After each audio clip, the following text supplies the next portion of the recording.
How's Stuart? How are you doing? I'm good, man. How are you? Fine, fine as well. How is Prince of Glasgow doing also?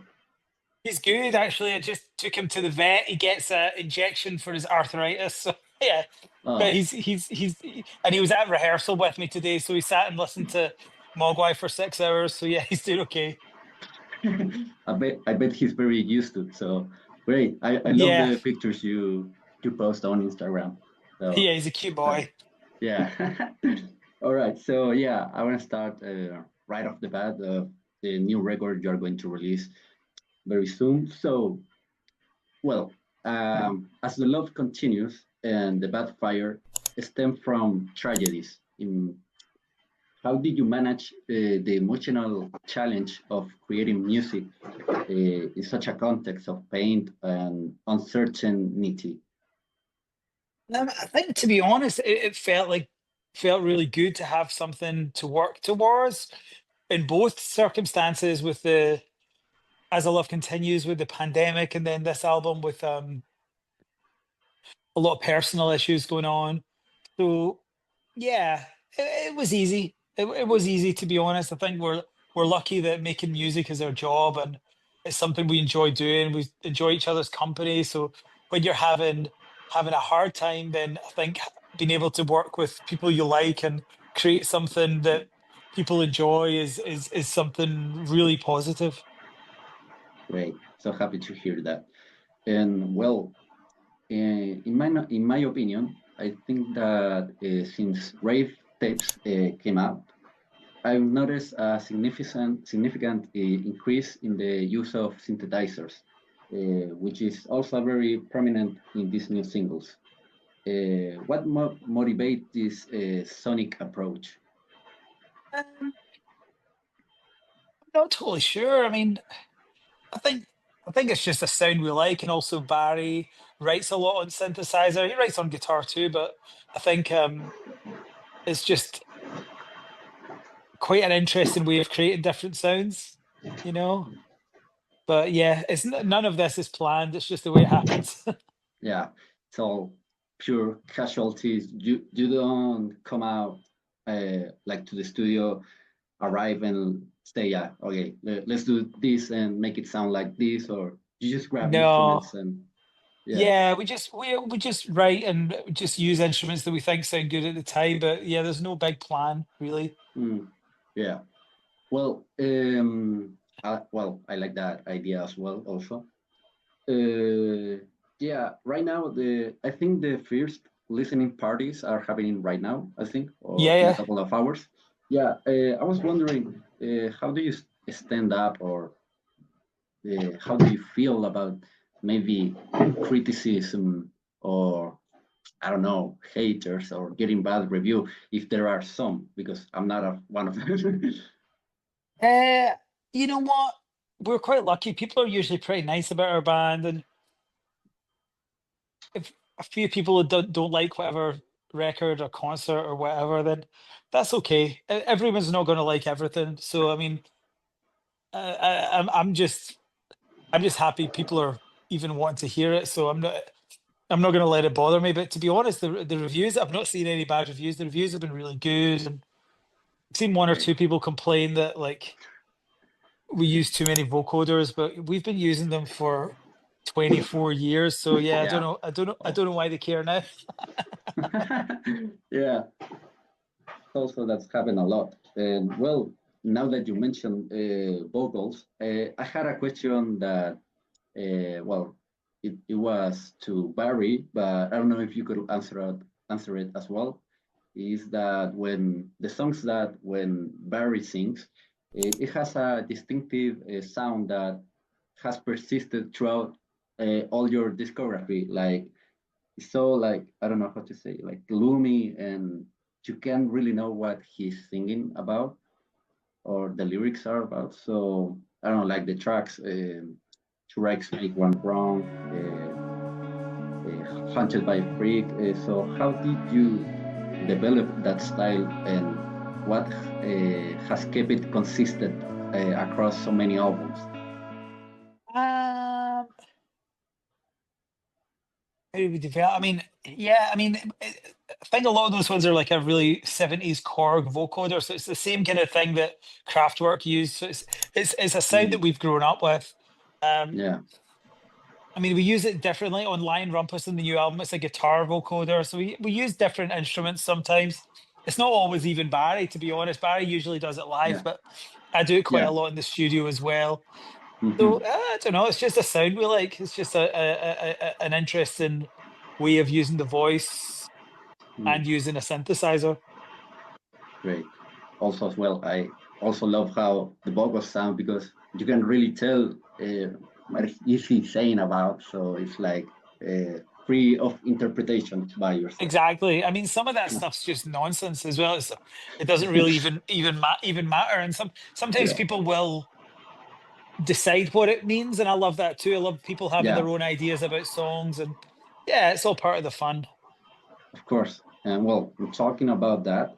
I know you're not a big fan of attaching meaning to your song titles, but I would love to know how you came up with the name of your favorite track on this album. Favorite track? Okay, this is a terrible answer because my favorite track on the album is High Chaos, and I All right. genuinely don't know where the title came from because some of them we write down when we're drunk. So it was just like in a list on my phone, and I don't even know what it means. But I'm guessing it was just we misheard something Okay. or read something wrong. That's what a lot of them are. But yeah, that's my favorite song, and there's no funny story for the title. It's just a complete mystery. Yeah. Well, I mean, I will say that from all the bands that I've heard, I would say that Mogwai has like the coolest song titles of everyone. Oh, And that's good. That's a big compliment. Thank you. yeah, yeah, it's great. I will say I don't know if I have a favorite one. I Fair mean, enough.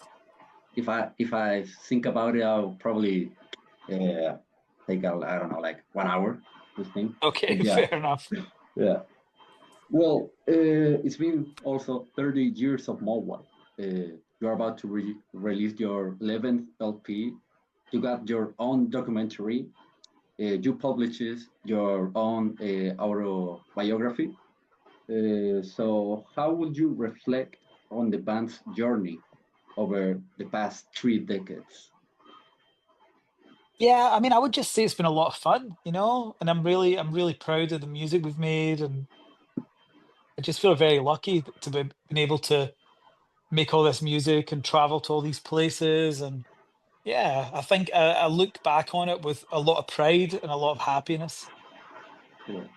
Is there something that uh, there's still like a goal? There's something you still want to achieve?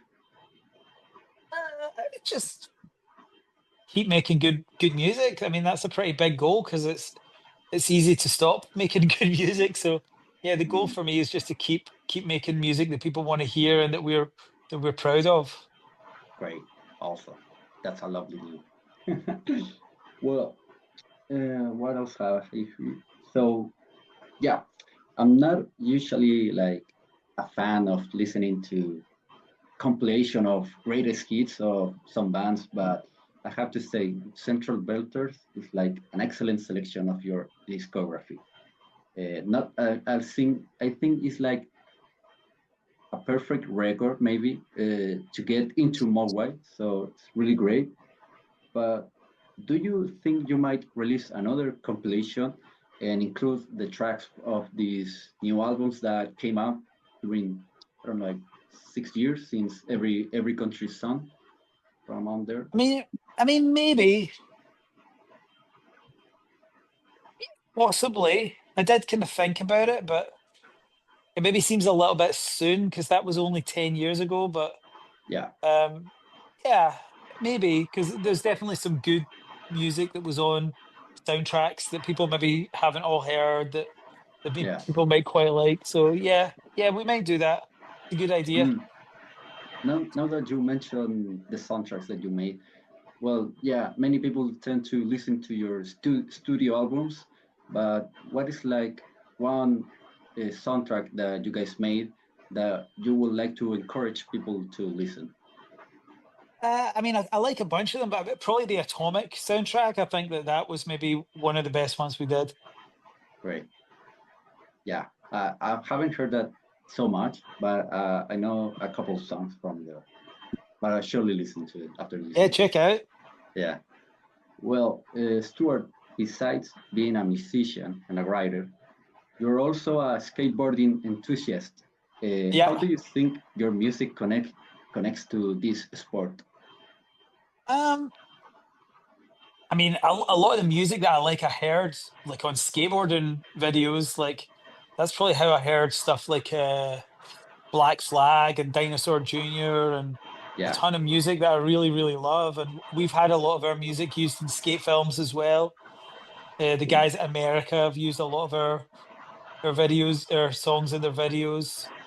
Yeah, we just also know a lot of skaters. I think there's a big connection between skateboarding and music. I think both are really creative, and Yeah, both are kind of not about like who's the best. Like I yeah, don't want to yeah, hear a band with the best drummer and the best guitar player.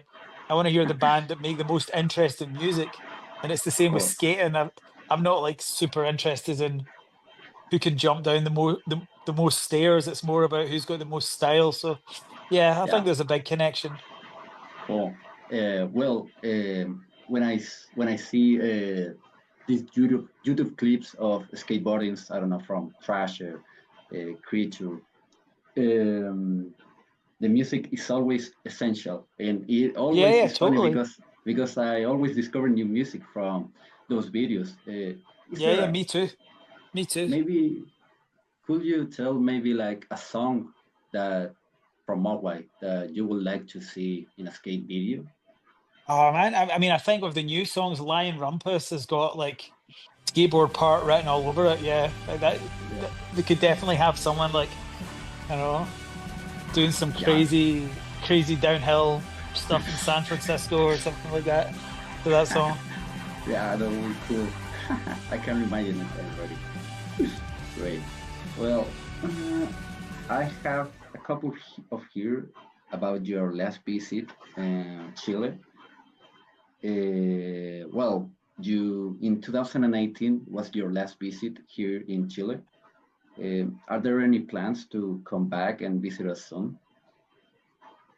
Yeah, we're working on it. We'd like to come before the end of the year. So yeah, we'd really, really, really like to come back to South America and come back to Chile. And yeah, we really want to. Yeah, that would be great. It's been a long time, in my opinion. Uh, and well, I was at that show, and you play Mogwai Fear Satan, one of my favorite songs. How do you manage to perform tracks that are so long and very loud with such an intensity? How are your ears after all this touring? I wear earplugs, so my ears are okay. Cool, Yeah, great. they're okay. We're pretty careful. Yeah, when I was at the show, I think it was the show with the most people had earplugs, Oh, really? and Okay, cool. it was something like weird to see because well, there- at the time not many people used to wear earplugs, Okay. and Okay, they said like we're pioneers. yeah, yeah. Well, do you have what anecdotes do you remember from that visit? Personally, I remember running into Samuel from Future Islands, who mentioned he was drinking whiskey with you all night, and that he seemed to have a hangover. I don't know if that's true or Yeah, yeah, you were there. yeah. We were probably hanging out with those dudes. They're good guys. Yeah, we just had a good trip. I've always enjoyed playing in Chile. It's a cool place. I remember the very first time we went, I didn't realize how far it was, and I thought it would be Yeah, really hot, and it was actually kind of cold. yeah, But no, it it's can it's get a cold it's a cool sometimes. place. Yeah, it's a Yeah, cool well, place. Everyone's always very friendly and very passionate. mm, cool. All right, Stuart. I think we have a couple of minutes, and I want to ask you about maybe. Well, what can you tell me about this project? Oh yeah, that was fun project. That was with Rachel from Slow Dive and Justin. from editors and his brother James. Yeah, I'm really, really proud of that record. I think we're going to do another one pretty soon as well, because we're all still quite good friends. Cool. Well, I would love to hear some minor victories, like a comeback. It would be great. I really love this record, the debut album. So, all right, Stuart, I don't have more questions. So, That's all good, man. Well, thanks for your time. Appreciate it.